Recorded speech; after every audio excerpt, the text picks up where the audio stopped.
ભરૂચની Shri KG polytechnic ખાતે humanities વિભાગ દ્વારા ભરૂચ જિલ્લા પોલીસના સહયોગથી માર્ગ સુરક્ષા જાગૃતિ સેમિનાર યોજાયો હતો, જેમાં સિવિલ એન્જિનિયરિંગ વિભાગના વિદ્યાર્થીઓ ઉત્સાહભેર ભાગ લીધો હતો। સેમિનારમાં ભરૂચ જિલ્લા પોલીસના પીએસઆઈ આર ગોહિલ અને તેમની ટીમે વિદ્યાર્થીઓને ટ્રાફિકના નિયમો, હેલ્મેટ અને સીટ બેલ્ટના ઉપયોગનું મહત્વ, વાહન ચલાવતી વખતે મોબાઈલ ફોનનો ઉપયોગ ટાળવા તેમજ માર્ગ ચિહ્નોના પાલન અંગે વિસ્તૃત માહિતી આપી હતી। સાથે જ માર્ગ સુરક્ષા માત્ર નિયમોનું પાલન નહીં પરંતુ જીવન બચાવવાની જવાબદારી હોવાનું પણ સમજાવ્યું હતું। કાર્યક્રમના અંતે વિદ્યાર્થીઓએ માર્ગ સુરક્ષા અંગે પ્રતિજ્ઞા લઈને ટ્રાફિકના નિયમોનું પાલન કરવાની તથા અન્ય લોકોને પણ તે માટે પ્રેરિત કરવાની પ્રતિબદ્ધતા વ્યક્ત કરી હતી।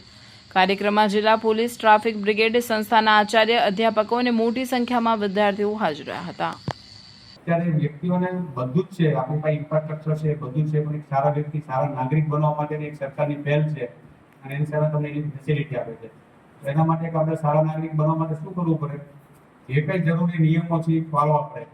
પછી અમારા બધા એક હમણાં સાઈડ હતી એ રજૂઆત કરે કે સાહેબ હું તો ઘરમાંથી નથી, મારે તો સામે દૂધ લેવા જવું હતું અને ગાડી લઈને નીકળ્યો છું, ભાઈ પાછો કોઈ કે મારા દાદીમાં ખૂબ બીમાર હતા તો એની દવા લેવા સાહેબ હું નીકળતો, વળી પાછો કોઈ એનાથી એડવાન્સ હોય તો એ આપણે બધા સાહેબ જો આ હેલ્મેટ પહેરાવ ના જાય છે, તમે કેમ કેસ નથી કરતા? પોતાના બચવા માટેના કારણો બતાવતા છે, પણ આપણે એ વસ્તુ કરવાની નથી।